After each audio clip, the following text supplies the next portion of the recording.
Hi, this is Dr. Shivlila here.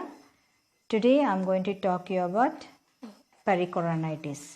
Okay, what is pericoronitis? Pericoronitis, it is the inflammation of the tissue surrounding the wisdom tooth. It's commonly seen in an young adults. Okay, and in those stage where the third molars are erupting in both maxillary and mandibular. Okay, with this picture I can show you where exactly the pericoronitis occurs. Mainly on the gums of the partially erupted third molar. Okay, let's talk about the etiology of the pericoronitis.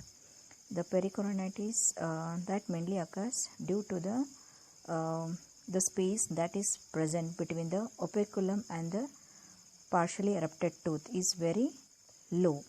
Due to that, there is a easy food accumulation.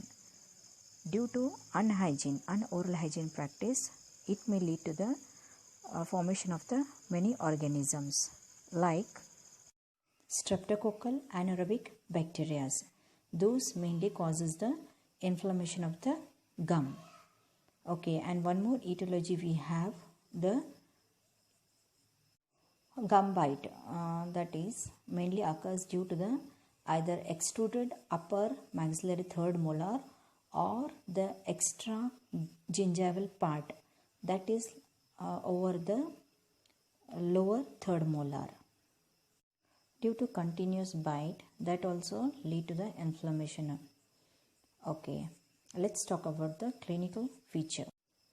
As we have seen more in the mandibular third molar, and that mainly occurs due to the accumulation of the food debris and the bacterial growth. Okay, let's see the signs and the symptoms. First and foremost, the pain, and we see the swelling of the gums in the oral cavity, and there will be the tenderness and even the redness of the gum tissue, and we have a bad breath, that is halitosis, and bad taste mainly due to the pus. Okay, and there will be the difficulty in opening of the mouth and difficulty in swallowing also. Swollen lymph nodes, fever, loss of appetite. Okay, these all common signs and symptoms we see in the pericoronitis. Okay, let's see the differential diagnosis of the pericoronitis. As there is a difficulty in opening of the mouth and the swelling over the angle of the jaw. So we have a few differential diagnoses. Those are trismus, tonsillitis, dentagious cyst, odontogenic cyst, and a periodontic cyst.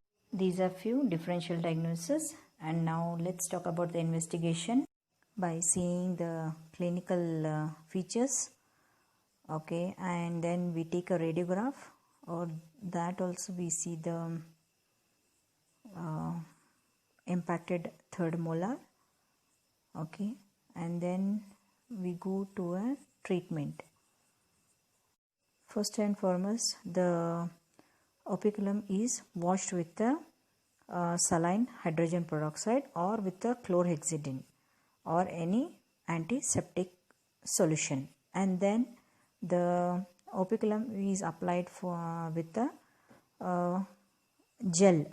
Okay, that mainly consists of a iodine, mainly to make it a numb, and then the incision, a small incision is made mainly to drain the abscess if the abscess is present, and then we go for a regular use of a hot water mouth rinse. If it is not treated by local management, then we'll proceed for a surgical treatment, that is operectomy, that is removal of the gum or the impacted partial third molar, and the tooth extraction. And if there is any difficulty in swallowing or breathing, then the case is admitted to the hospital for a further treatment. And if it is not treated at this stage, then it may lead to the complication. There's some complications like cellulitis, dyspnea, septicemia, and even respiratory tract arrest, Ludwig's angina. All these it may lead.